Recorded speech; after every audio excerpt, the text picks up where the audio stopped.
I'm 89 years old, and for the first time, I'm going to say something out loud that I spent nearly my entire life avoiding.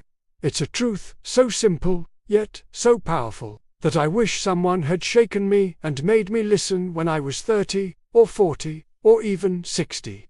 This isn't just another piece of senior advice. This is the life lesson that could change everything for you, before it's too late. I grew up believing that life was a checklist. Get good grades, find a stable job, get married, buy a house, save for retirement. I ticked every box. I was successful, responsible. People looked at my life and saw a picture of stability. On the outside, everything was perfect. But on the inside, a quiet, nagging feeling followed me through the decades. It was a feeling I got very good at ignoring. I'd drown it out with work, with new projects, with the noise of everyday obligations. I told myself that this feeling was just a normal part of being an adult. Everyone feels it, right? This vague sense that you're running on a treadmill, going faster and faster, but not really getting anywhere meaningful. My late-life realization didn't come from a dramatic event. It arrived quietly, on an ordinary Tuesday morning. I was sitting in my favorite armchair, the one worn down by years of use, looking out the window. The world was busy, cars rushing by, people hurrying to their destinations. And in that stillness, the truth I had spent decades avoiding finally cornered me. It was this: I had lived a life of shoulds, not wants. I did what I should do, what was expected of me, what society deemed a good life.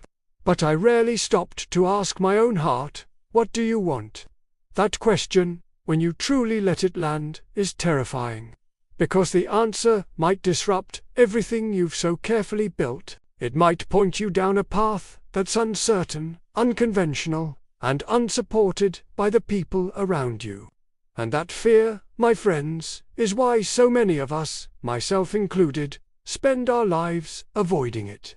We choose the comfort of the known path over the exhilarating, and sometimes scary, call of our own personal growth. This is the ultimate regret in old age, not the mistakes we made, but the chances we didn't take because we were afraid to listen to that inner voice. I see young people today, so driven and ambitious, and that's wonderful. But I also see the same pattern I followed. The relentless pursuit of external validation, the perfect career, the perfect image, the perfect life. We are taught to build an impressive resume for the world, but we forget to build a rich, fulfilling life for ourselves. We chase promotions and possessions, believing they will bring us happiness. And they do, for a moment, but it's fleeting. It's like drinking salt water to quench your thirst. The more you get, the more you need, and you're left feeling emptier than before. The real meaning of life isn't found in your bank account or your job title. That's a hard pill to swallow, I know. It is a lesson from the elderly that often comes when you have more years behind you than ahead. The true meaning of life, the core life truth, is found in moments of genuine connection.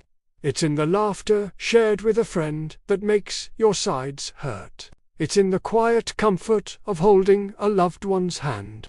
It's in the joy of learning something new, not for a grade or a promotion, but simply for the love of it.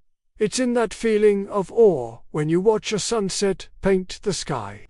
These moments are the real currency of our lives. But we are often too busy, too distracted, too focused on the next big goal to even notice them. We postpone joy. We say, I'll travel when I retire. I'll learn to paint when the kids are grown. I'll spend more time with family once this big project is done. But the future is never guaranteed. This aging wisdom isn't meant to scare you, but to awaken you. Your life is happening right now, in this very breath. So here is my advice, the motivation for adults that I wish I'd had. Stop waiting. Stop avoiding that quiet voice inside you. Take a piece of paper, right now, and write down what you truly want. Not what your parents want for you, not what your friends are doing, not what society expects. What makes your heart beat a little faster? What sparks a light in your soul? It doesn't have to be a grand, life-altering plan. Maybe it's learning to play the guitar. Maybe it's volunteering for a cause you believe in. Maybe it's as simply dedicating one evening a week to do absolutely nothing but be with your own thoughts. This is the essence of life reflection. It's about auditing your own happiness. Are you investing your time and energy in things that truly nourish your spirit? Or are you running on that same treadmill I was on for so long? The fear of change is real. The fear of what others will think is powerful. But I can tell you from my 89 years of experience, the pain of looking back at a life half-lived is far greater. That is the regret that truly stings. Don't let your life be a story of what you should have done. Make it a story of what you chose to do. Embrace the detours. Make mistakes. Get your heart broken.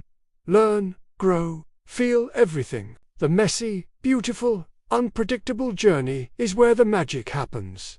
That's the life truth I avoided for so long. Life isn't about arriving at a destination. It's about cherishing the walk. It's about collecting moments, not things. It took me almost 90 years to understand this fully.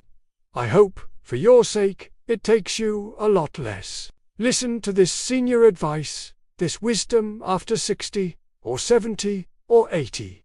Don't wait. Your most authentic, joyful life is waiting for you to simply say yes to it. Start today. Start now. Don't spend decades avoiding this truth like I did. Live your life, not the one you think you're supposed to. Thank you for listening to an old man's reflections. I hope this message finds you well and inspires you to live a little more fully. If this resonated with you, please consider subscribing for more stories and reflections. Thanks for being here.